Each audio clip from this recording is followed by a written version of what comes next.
I'm Pat Doris. Welcome to The Story. Hey, do you have a Tesla? A lot of people in our area do. I don't, but I'd love to have one. Maybe a nice red one like my neighbor Leanne has. The cars have a great reputation, but that reputation may be dinged up just a little bit after Kyla Boshi's investigation tonight. Oh yes, it is definitely our big story tonight.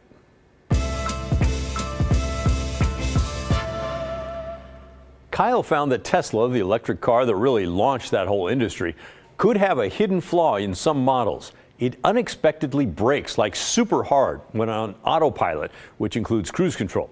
In at least one case, it had deadly consequences. Here's Kyla Boshi with a warning for Tesla drivers and for the drivers behind them on the highway.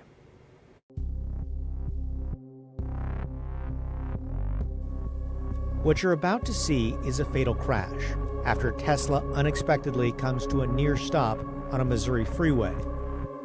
Notice traffic whizzing by, when suddenly the car is rear-ended. The phenomenon, known as phantom braking, has been documented in countless videos shared by Tesla owners. Their vehicles suddenly slam the brakes, often on open roadways. Oh, there we are. That was ridiculous. Dropping in speed in response to imagined hazards. You can see my foot. I'm not doing anything. I'm holding the wheel. I'm not doing anything. I'm on the highway. I'm on the highway. You seeing this? I'm on the highway. For the past few months, I've gone through thousands of federal auto safety complaints, spoken with more than 50 Tesla owners, and even tested the technology myself. What I found? Incidents of phantom braking are more widespread than previously reported because Tesla, along with federal auto safety regulators, haven't done much to warn them about it. I could have been killed. It was terrifying. In July, Kathy Kopacek took a road trip from Portland to northern Idaho. Midway through the 8-hour drive, her 2022 Tesla Model Y suddenly slammed on its brakes while in cruise control along an open stretch of interstate. And I thought, oh my gosh, what happened? Shaken, Kathy pulled over for a bit. She thought maybe it was a fluke, until the same thing happened a few hours later, again at highway speeds. I mean, I was 72 miles an hour, and it stopped fast. And everybody behind me was swerving, screeching. So you came to a dead stop? About 10 miles an hour. I think I went from 72 down to about 10, where I was barely crawling. So it's like there was something in front of you and it said stop? Yes. Yeah, I mean, it stopped so fast. It threw me forward. Tesla owners report these phantom braking incidents are typically triggered by false positives. Something is setting off the car's safety features. It would be like if I saw something in the road and I stopped as fast as I could. It was that type of stop. It was like slamming on the brakes? Slamming on the brakes, right. Because we went forward in our seatbelts. Steven Sonicson worried that he might trigger a chain reaction when his Tesla Model Y suddenly hit the brakes on an Oregon highway. It was frightening. You didn't know who was behind you or what was going to happen. Many Tesla drivers I spoke with explained this phantom braking occurred while using Tesla's autopilot driver assistance system, which includes traffic-aware cruise control. Like traditional cruise control, it maintains a set speed, but can also speed up or slow down as needed to keep a safe distance from the vehicle in front of you. This unexpected braking forces drivers to quickly respond and decide if the hazard is real or imagined. It's terrifying, and all of a sudden the car will slam on the brakes like you're about to hit a brick wall, which is terrifying. And you have kind of a split-second decision to say, is this a phantom braking event? Or is there something that I should be concerned about that the car is actually braking for? Tesla owner Deanie Whittemore says she's experienced phantom braking 15 to 20 times over the past 3 years, typically on long road trips while using autopilot, cruise control. We worry about if we don't react quick enough and there's someone behind us at highway speeds, we could get rear-ended. Which has happened. For example, San Francisco, November 2022. Watch this white Tesla. It unexpectedly stops in traffic, triggering an 8-car pileup. The crash left 9 people injured, including a 2-year-old. And there's that crash in Missouri. A man died in February of 2022 after being rear-ended.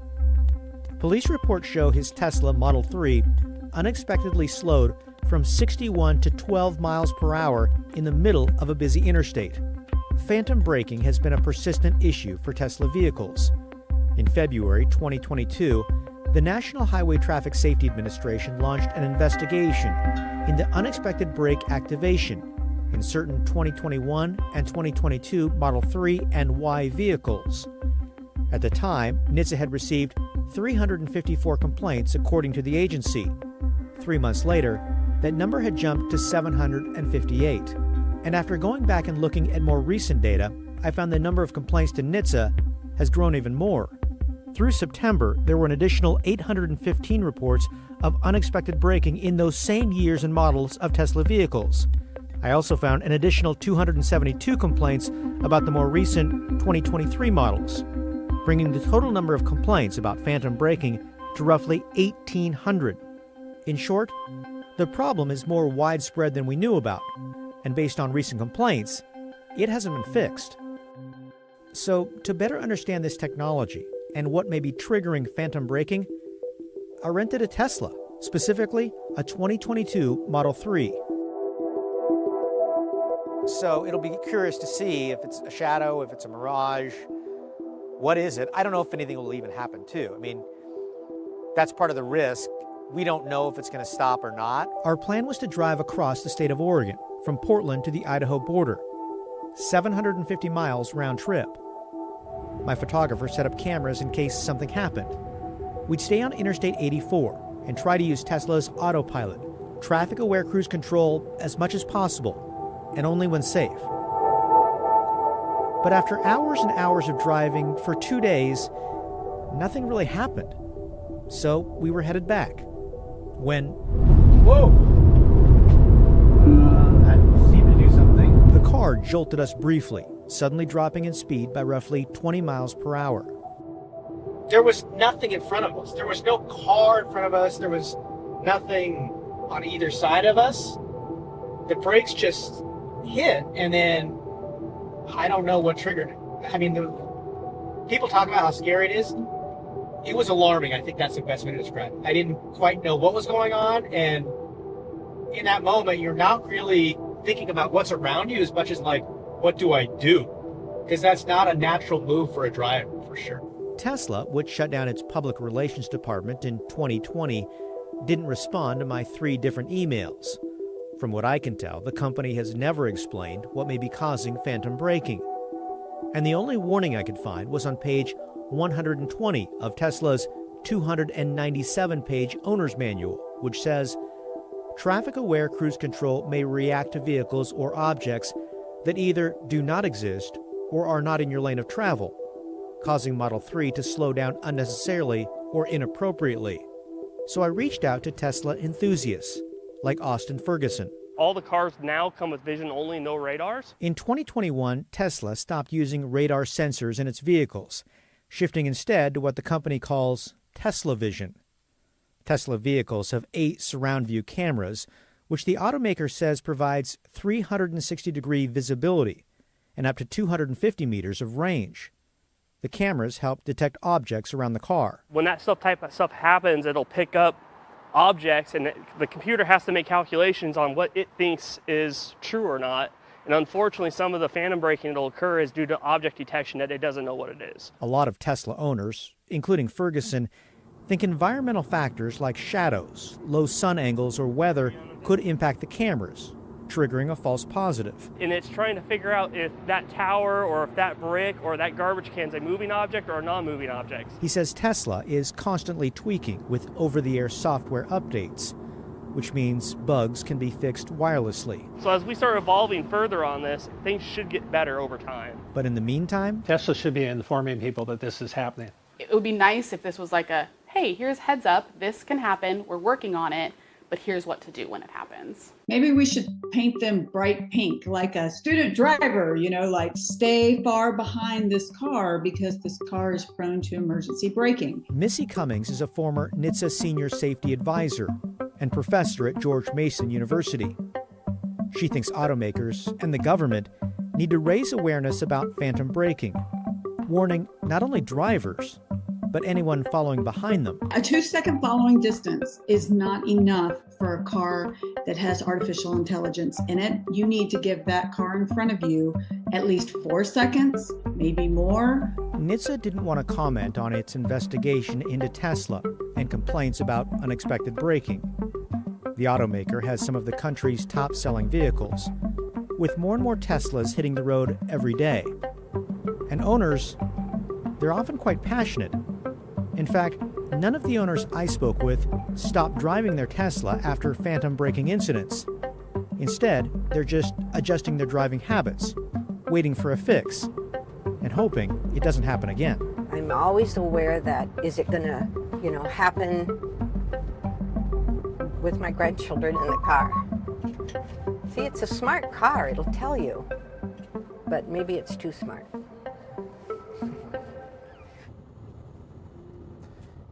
Kyle joins me now.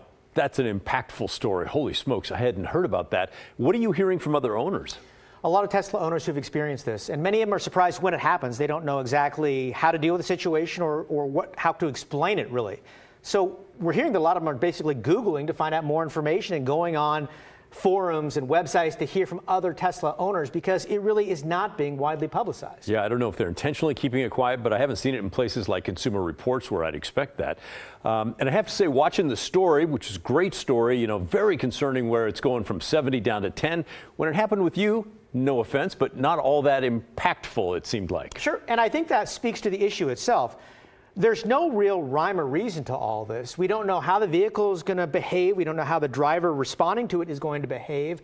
There are just so many questions surrounding it. In our case, it was not that dramatic, but it was enough that it was jarring to me. And certainly as a driver, you don't know how to react in that moment. Yeah.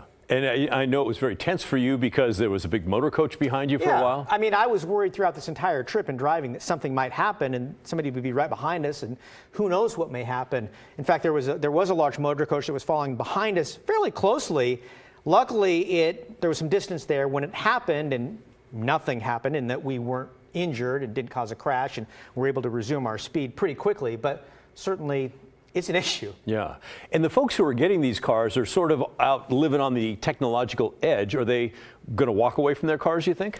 No. I mean, everybody we spoke with, they're still driving it. They're aware of the problem now and hoping there's a fix, but they're believers and they're still driving these vehicles. Wow. Yeah. And it's one thing like when my old van sort of slips out of cruise control, you just tap the gas and now we're back. But to go from 70 till 10, that's big trouble. Yeah. All right. Thanks, Kyle. Appreciate it. Great stuff. When we come back, you don't have to look far to see the effects of Oregon's mental health crisis. Lots of us see it in our own families or in the streets of our neighborhoods. But is Oregon worse off than other states? We're hearing from a local reporter who looked into that very question when the story returns.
Yep, that's what we do, and we're going to highlight some great journalism. Let's get to a story now that we think is worth your time.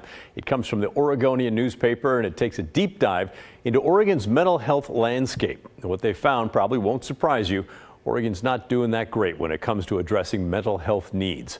The headline is, Oregon ranks miserably for addressing mental health.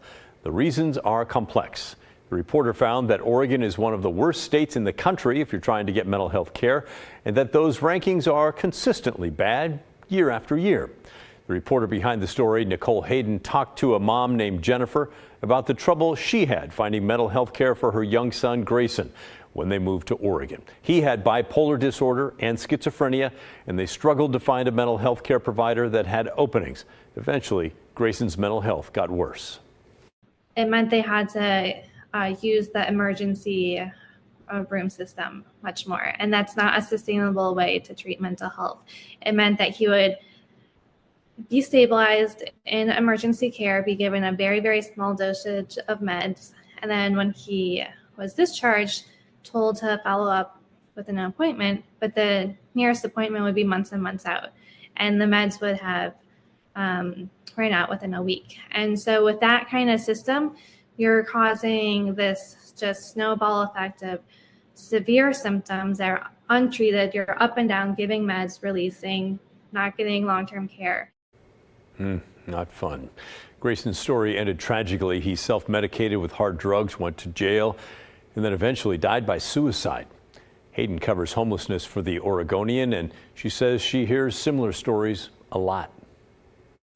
There's a lot of deep, complicated discussions right now at the city level, county level, state level about how do we solve the homelessness crisis.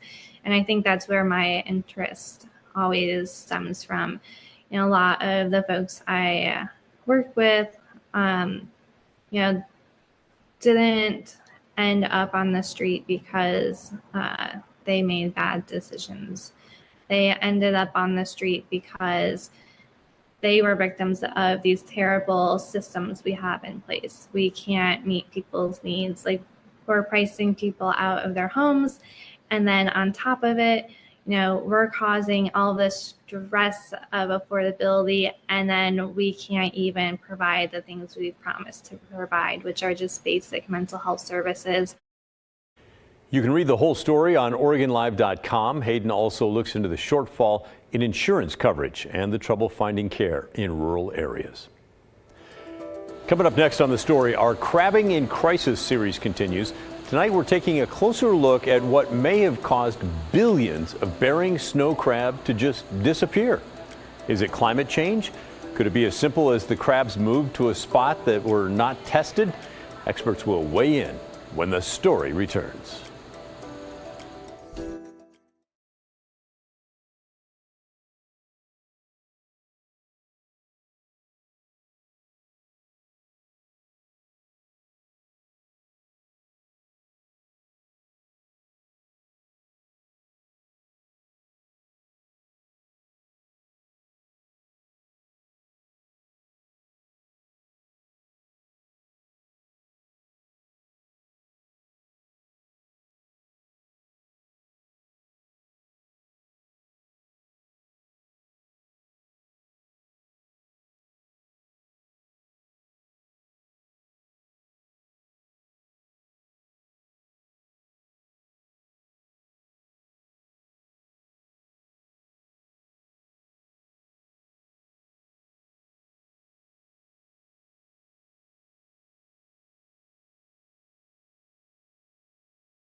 What's happened in the last couple of years has been completely unprecedented and a complete shock and surprise to the industry.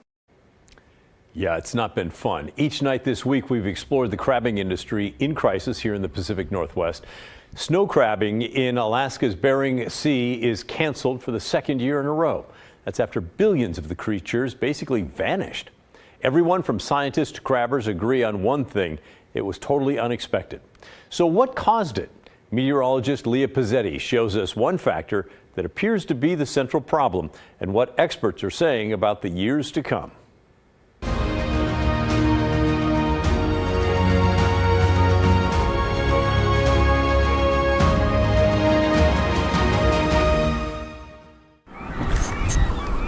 At first glance, it's everything you'd imagine the state of Alaska would look like. A picture-perfect evening from above water.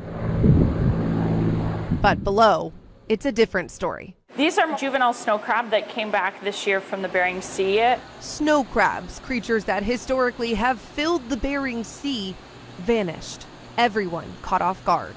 The survey result in 2021 for Bering Sea snow crab was a complete shock. A State of Alaska researcher. The fishery looked extremely healthy. Out of nowhere, the stock collapsed. A Bering Sea crabber. It was, evidently a population collapse. A National Oceanic and Atmospheric Administration biologist. All echoing the same message. This mass disappearance came out of nowhere. They've looked at multiple answers, trying to figure out where these crabs may have gone. It's either a mortality event, right? The crab are not there, they all died. Or our survey gear didn't sample them. Whether or not that's because they moved, either west or north. Those were questions that we certainly asked in 2021. Scientists do not believe the crabs migrated somewhere else because surrounding waters have not seen an increase in crabs. It's not really assumed that 10 billion of those small snow crab that don't typically undertake long migrations like that just up and left. They also don't believe overfishing caused this current issue because the crabs that went missing are young, so they're too small for commercial fishing and would likely be too small for pots anyway. We believe the population decline for Bering Sea snow crab is largely due to natural mortality events due to fluctuating environmental conditions. Alaskan scientists believe a key part of this puzzle is the water temperature of Alaska's Bering Sea. Snow crabs prefer cold water, usually between 0 to 1 degree Celsius. But 2018 and 2019 brought record warm waters to the Bering Sea with temperatures above 3 degrees Celsius. They don't think the warm water directly killed the crabs, but it was likely a domino effect. In some ways, it's sort of telling that temperature could be the red flag in this situation. We as scientists are still trying to understand how that relationship plays out. Their best guess is these crabs died from multiple indirect impacts from the warm water, likely a combination of problems stemming from crabs cramming together in cold pools, ultimately spreading disease or fighting for food. In terms of the future for Bering Sea crab populations, I don't know what's going to happen. I'm very hopeful that they'll rebound. Really what we need is for the environment to kind of revert back to its cold conditions. There is a glimmer of hope. 2022 and 2023 data shows temperatures are almost back to normal in the Bering Sea, but it does not mean it will stay that way. We really need cold conditions to return to the Bering Sea to promote good population growth. However, global climate change is an ongoing issue that we're struggling with understanding how best to manage these fisheries in light of that. For now, they're managing by canceling, as long as this crabbing crisis continues. I do think for an Arctic species, the future is uncertain. Like I said, I'm an optimist, and I can only hope that the conditions continue to support viable populations of snow crab. For Environment Northwest, I'm meteorologist Leah Pizzetti. And as we've seen, it has a huge impact on the fishermen and the families that are in that industry. It may even trickle down to our dinner plates and the prices you pay at the store. Scientists say canceling the snow crab season will give juvenile crabs time to mature. That could take years when it comes to the red king crabs in the Bering Sea. Their population's been on a steady decline over the last 10 years, not the drastic drop-off like snow crabs. This year, red king season is open. after it was canceled last year. Can you believe it's already that time of year? The KGW Toy Drive is coming soon. Wanted to get on a little bit early there just a moment ago. You helped us donate more than 35,000 toys to local kids last year. This year, we want to help even more. Join the effort now. Just go to kgw.com/toy to sign up, and we'll send a collection kit so you and your organization can help us collect toys for local families. Again, just go to kgw.com/toy